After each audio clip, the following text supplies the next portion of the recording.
Okay, AYUSH ಸಚಿವಾಲಯವು ಬಿಡುಗಡೆ ಮಾಡಿರುವಂತಹ ಹ್ಯಾಶ್ಟ್ಯಾಗ್ಗಳು. ಯೋಗ ದಿನಾಚರಣೆ 2024 ಜೂನ್ 21ರಂದು ಯೋಗ ದಿನಾಚರಣೆ ಸೆಲೆಬ್ರೇಟ್ ಮಾಡಿದ್ವಿ. ಓಕೆ, ಆಯುಷ್ ಸಚಿವಾಲಯ ಕೆಲವೊಂದು ಹ್ಯಾಶ್ಟ್ಯಾಗ್ಗಳನ್ನು ಬಿಡುಗಡೆ ಮಾಡಿದೆ. ಜಾಗತಿಕ ಬಳಕೆಗಾಗಿ ಸಚಿವಾಲಯಗಳು ಪ್ರಮುಖ ಹ್ಯಾಶ್ಟ್ಯಾಗ್ಗಳನ್ನು ರಚಿಸಿದೆ.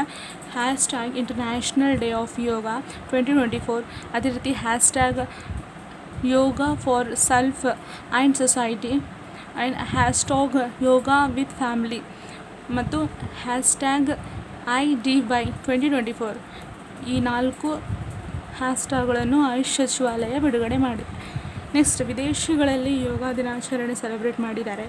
ಸಿಂಗಾಪುರ, ಅಮೇರಿಕ, ಬ್ರಿಟನ್ ಸಹಿತ ಅನೇಕ ದೇಶಗಳಲ್ಲಿ ಉತ್ಸಾಹದಿಂದ ಯೋಗ ದಿನಾಚರಣೆಯನ್ನು ಆಚರಣೆ ಮಾಡಿದ್ದಾರೆ. ನೆಕ್ಸ್ಟ್, ಸಿಂಗಾಪುರದಲ್ಲಿ ಆರೋಗ್ಯ ರಾಜ್ಯ ಸಚಿವರಾದಂತಹ ರಹಾಯು ಮಹಮ್ಮದ್ ಮತ್ತು ಭಾರತೀಯ ಹೈ ಕಮಿಷನರ್ ಶಿಲ್ಪಕ್ ಅಂಬೋಲೆ ಯೋಗ ಕಾರ್ಯಕ್ರಮದಲ್ಲಿ ಭಾಗವಹಿಸಿರ್ತಾರೆ.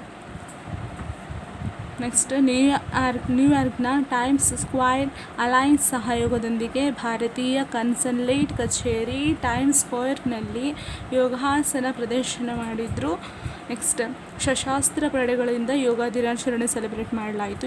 ಸಿಯಾಚಿನ್ ಗ್ಲೇಸಿಯರ್ನಿಂದ ಹಿಡಿದು ನೌಕಾಪಡೆ ಹಡಗುಗಳವರೆಗೂ ದೇಶಾದ್ಯಂತ ವಿಭಿನ್ನ ವಾತಾವರಣದಲ್ಲಿ ಕಾರ್ಯನಿರ್ವಹಿಸುತ್ತಿರುವ 3 ಸೇನಾಪಡೆಗಳು ಮಿಲಿಟರಿ ಸಿಬ್ಬಂದಿಗಳು ಭಾಗವಹಿಸಿರ್ತಾರೆ. ಭಾರತೀಯ ನೌಕಾಪಡೆಯಿಂದ ಯೋಗ ದಿನಾಚರಣೆ. ನೌಕಾಪಡೆ ಸಿಬ್ಬಂದಿ ಭಾರತ ಯುದ್ಧ ವಿಮಾನ ವಾಹಕ ನೌಕೆ ಯಾವುದಂದರೆ INS ವಿಕ್ರಮಾದಿತ್ಯ ಹಾಗೂ ಇತರೆ ನೌಕೆಗಳ ಮೇಲೆ ಯೋಗಾಸನವನ್ನು ಪ್ರದರ್ಶನ ಮಾಡಿದರು. ಯಾರು ಅಂತಂದರೆ ಭಾರತದ ನೌಕಾಪಡೆ.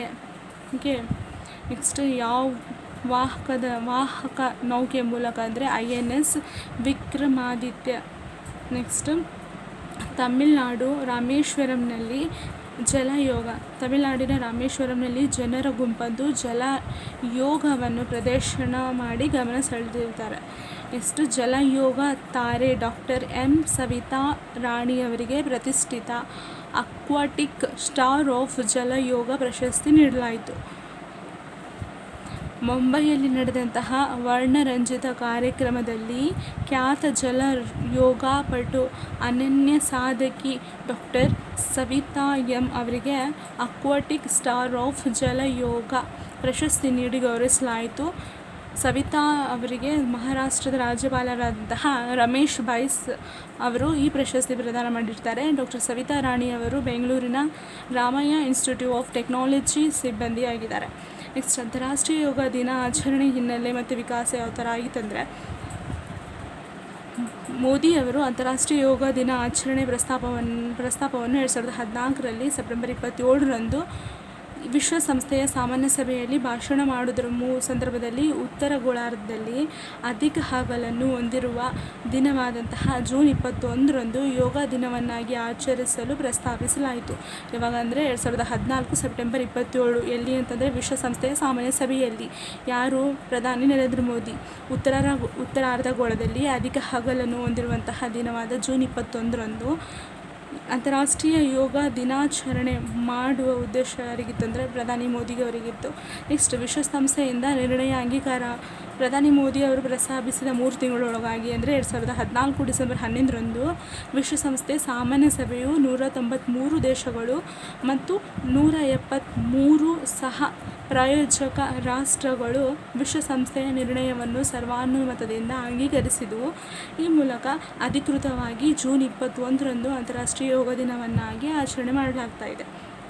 ನೆಕ್ಸ್ಟ್, ಜೂನ್ 21ರ ಮಹತ್ವ ಅಂದರೆ ಯೋಗಾಭ್ಯಾಸದ ಪ್ರಯೋಜನಗಳ ಬಗ್ಗೆ ಜಾಗೃತಿ ಮೂಡಿಸಲು ಮತ್ತು ದೈಹಿಕವಾಗಿ, ಮಾನಸಿಕವಾಗಿ ಮತ್ತು ಆಧ್ಯಾತ್ಮಿಕ ಯೋಗಕ್ಷೇಮವನ್ನು ಉತ್ತೇಜಿಸಲು ಈ ದಿನವನ್ನು ಆಚರಣೆ ಮಾಡಲಾಗುತ್ತದೆ. ಜೂನ್ 21ರಂದು ಅಂತಾರಾಷ್ಟ್ರೀಯ ಯೋಗ ದಿನವನ್ನಾಗಿ ಆಯ್ಕೆಯ ಹಿನ್ನೆಲೆ ಅಂದರೆ ಜೂನ್ 21 ಬೇಸಿಗೆಯ ಕರ್ಕಾಟಕ ಸಂಕ್ರಾಂತಿಯನ್ನು ಸೂಚಿಸುತ್ತದೆ. ಈ ದಿನದಂದು ಉತ್ತರ ಗೋಳಾರ್ಧದಲ್ಲಿ ಅಧಿಕ ಹಗಲು ಹೊಂದಿರುವಂತಹ ದಿನವಾಗಿದೆ. ಪ್ರಪಂಚದಾದ್ಯಂತ ಅನೇಕ ಸಂಸ್ಕೃತಿಗಳಲ್ಲಿ ಈ ದಿನ ವಿಶೇಷ ಪ್ರಾಮುಖ್ಯತೆಯನ್ನು ಹೊಂದಿದೆ. ಈ ಹಿನ್ನೆಲೆಯಲ್ಲಿ ಜೂನ್ 21ರಂದು ಆಯ್ಕೆ ಮಾಡಲಾಗಿದೆ ಅಂತೆ ಅಂತಾರಾಷ್ಟ್ರೀಯ ಯೋಗ ದಿನ. ನೆಕ್ಸ್ಟ್ ಅಂತಾರಾಷ್ಟ್ರೀಯ ಯೋಗ ದಿನದ ಕೆಲವೊಂದು ಸಂಕೇತಗಳು ಮಾನವೀಯತೆಯ ಸಾಮರಸ್ಯ ಹಾಗೂ ಶಾಂತಿಯನ್ನು ಪ್ರತಿಬಿಂಬಿಸುವ ಈ ಯೋಗದ ಮೂಲತತ್ವವಾಗಿದೆ. ತಲೆಯ ಮೇಲಿರುವ ಮಡಿಸಿದ ಕೈಗಳು ತಲೆಯ ಮೇಲಿರುವ ಮಡಿಸಿದಂತಹ ಕೈಗಳು ಮನಸ್ಸು ಮತ್ತು ದೇಹ, ಮನುಷ್ಯ ಮತ್ತು ಪ್ರಕೃತಿಯ ನಡುವೆ ಸಾಮರಸ್ಯವನ್ನು ಸಂಕೇತಿಸುತ್ತದೆ. ನೋಡಿ, ಈ ಯೋಗದ ಸಿಂಬಲ್ ಇಲ್ಲಿದೆ ನೋಡಿ, ಲೋಗೋ ಯಾವ ಥರ ಇದೆ ಅಂದರೆ ಇಂಟರ್ನ್ಯಾಷನಲ್ ಡೇ ಫಾರ್ ಯೋಗಾದ ಲೋಗೋ ಇಲ್ಲಿದೆ ನೋಡಿ. ಇದು ತಲೆಯ ಮೇಲಿರುವ ಮಡಿಸಿದ ಕೈಗಳ ಮನಸ್ಸು ಮತ್ತು ಪ್ರಕೃತಿಯ ನಡುವಿನ ಸಾಮರಸ್ಯದ ಸಂಕೇತವಾಗಿದೆ. ಇದು ಸಾಮರಸ್ಯದ ಸಂಕೇತವಾಗಿದೆ. ಕಂದು ಬಣ್ಣದ ಎಲೆಗಳು ಭೂಮಿಯನ್ನು ಸಂಕೇತಿಸುತ್ತವೆ. ಈ ಕಂದು ಬಣ್ಣದ ಎಲೆಗಳು ಭೂಮಿಯನ್ನು ಸಂಕೇತಿಸುತ್ತವೆ. ಅದೇ ರೀತಿ ಹಸಿರು ಬಣ್ಣದ ಎಲೆಗಳು ಪ್ರಕೃತಿಯನ್ನು ಸಂಕೇತಿಸುತ್ತವೆ. ಪ್ರಕೃತಿಯನ್ನು ಸಂಕೇತಿಸುವಂತಹ ಎಲೆಗಳು ಹಸಿರು ಬಣ್ಣದ್ದು. ಅದೇ ರೀತಿ ಕಂದು ಬಣ್ಣದ ಎಲೆಗಳು ಭೂಮಿಯನ್ನು ಸಂಕೇತಿಸುತ್ತವೆ ಅಂತೆ. ನೆಕ್ಸ್ಟ್, ಈ ತಲೆಯ ಮೇಲಿರುವ ಮಡಿಸಿದಂತಹ ಕೈಗಳು ಮನಸ್ಸು ಮತ್ತು ದೇಹವನ್ನು, ಅದೇ ರೀತಿ ಮನಸ್ಸು ಮತ್ತು ಪ್ರಕೃತಿಯ ನಡುವೆ ಸಾಮರಸ್ಯದ ಸಂಕೇತವನ್ನು ಸೂಚಿಸುತ್ತದೆ. ನೆಕ್ಸ್ಟ್, ಈ ನೀಲಿ ಬಣ್ಣವು ನೀರಿನ ಅಂಶವನ್ನು ಸಂಕೇತಿಸುತ್ತದೆ. ಹೊಳಪು ಬೆಳಕಿನ ಅಂಶವನ್ನು ಸಂಕೇತಿಸುತ್ತದೆ. ಹೊಳಪು ಬೆಂಕಿಯ ಅಂಶವನ್ನು ಸಂಕೇತಿಸುತ್ತದೆ. ಸೂರ್ಯನ ಶಕ್ತಿ ಮತ್ತು ಸ್ಫೂರ್ತಿಯನ್ನು ಪ್ರತಿನಿಧಿಸುತ್ತದೆ. Thanks for watching guys.